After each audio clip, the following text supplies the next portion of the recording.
All right, here we are, NAMM 2016. We've stopped over at the Avid booth, and we're going to talk to Collier here about an upcoming release of Pro Tools 12.5 that will include the Avid Cloud Collaboration, which we hear is going to allow you from your home studio, as long as you got 20 megabits up and down, to be able to do live audio, real-time, collaborating with studios around the world, as well as other artists that you happen to be working with.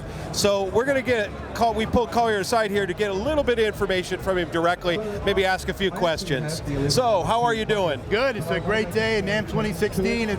The zoo has opened. The zoo is here, it's Thursday morning. We'll see how we all feel Saturday night, or actually Sunday morning is probably more appropriate. Exactly.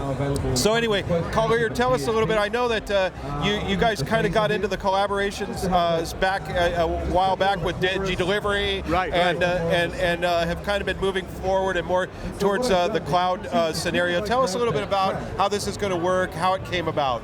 Well, it came about because collaboration tends to be the problem.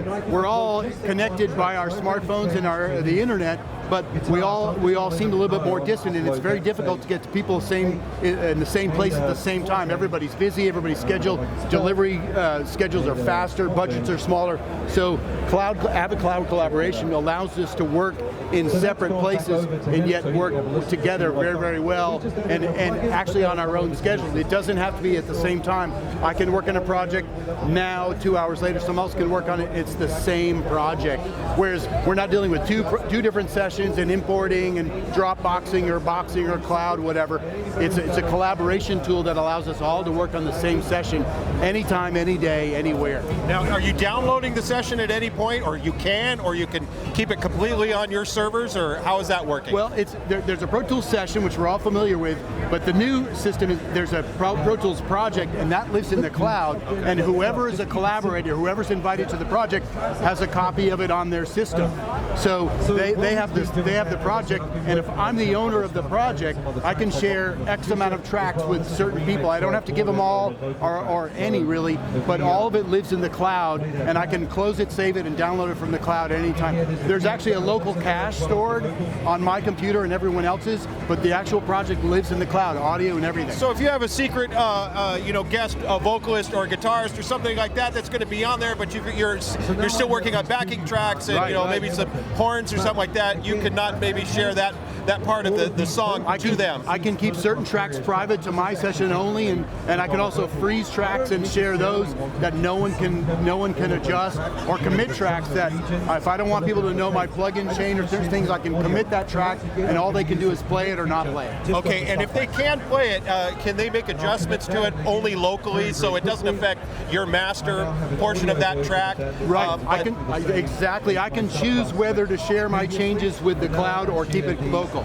Correct. Okay, but like let's say you want somebody to maybe have a specific track that's recording and you don't care if he adjusts certain things for his mix while he's doing it. Right. That can happen locally on his machine, but not affect the cloud if he makes any changes. Exactly. If he doesn't share those changes, they'll stay local with his machine, yes. Okay. Excellent. So what else is coming around with the collaboration? Tell us how you guys really, obviously you had an interest in being able to share, but when did this really become a reality for Avid that this could actually really be done in real time? Because that's what everybody wants. We announced the concept and the idea almost 2 years ago at NAB. And the concept has been to be able to get to this point, but we realized there were a lot of tools like track freeze, track commit, track bounce. There were certain tools that needed to be implemented into Pro Tools before this could become a reality. Now with the advent of 12, 1, 2, 3, 4, and now 12.5 with collaboration, we have all the tools in place to be able to allow this control, especially whether it's private or shared tracks, things like that. We wanted to have all that in place before we actually allowed the full collaboration tools to be released. Okay, now obviously there's people out there, pro engineers, that are running your system, I'm sure already. Absolutely. Testing it for you, putting through has anybody used it in an actual situation that is gone to print? Well, none that we know of as far as advertising or marketing wise.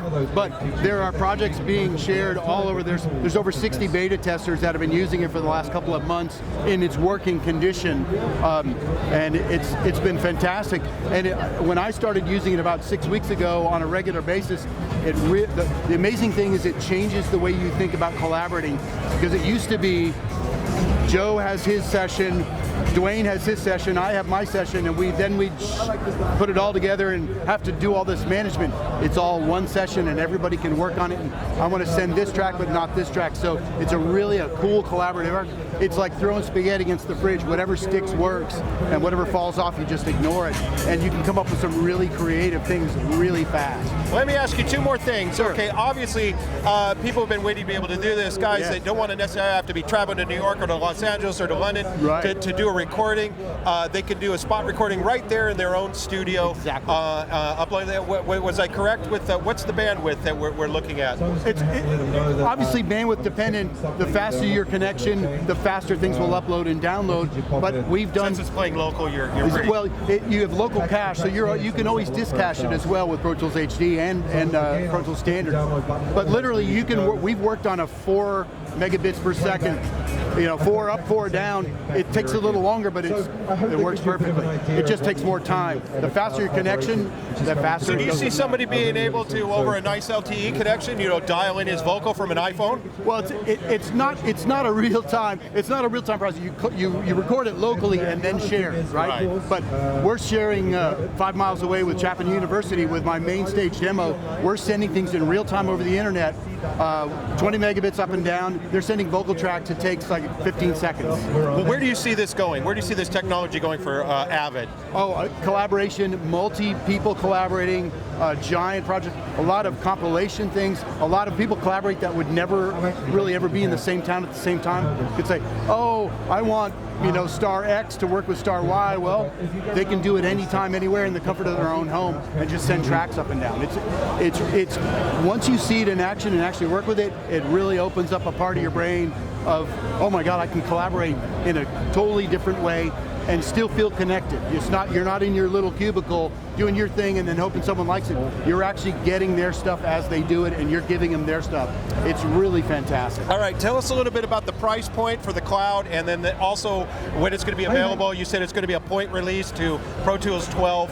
Right. We're showing 12.5. It'll be in the 12.5 release. We'll roll it out this quarter, so it'll be in the first quarter of 2016.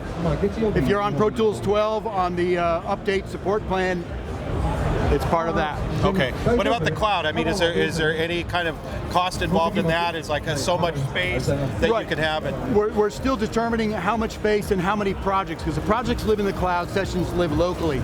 So that's still that's what the beta testers are doing, is they're deciding, well, what's the average size file? Some people work in 96K, 128, So it depends on how big their sessions are. Some of our sessions are 4 or 5 terabytes. Some are massive.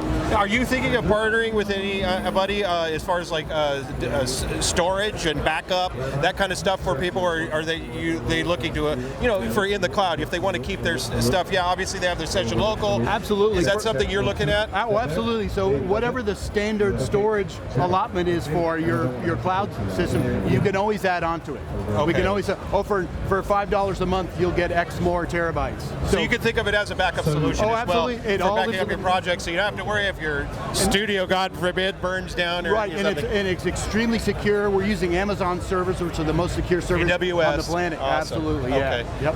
Fantastic. Well, anything else you want to tell us about it? Oh, come down to NAMM 2016 and check out the Avid booth. Why isn't everybody here in NAMM? Because it's hard to get in. Okay. Well, anyway, all right. Well, thank you, Collier. We appreciate you taking the time out to talk to us. We look forward to the demo on the main stage. Absolutely, man. Take Good care. talking with you. Thanks.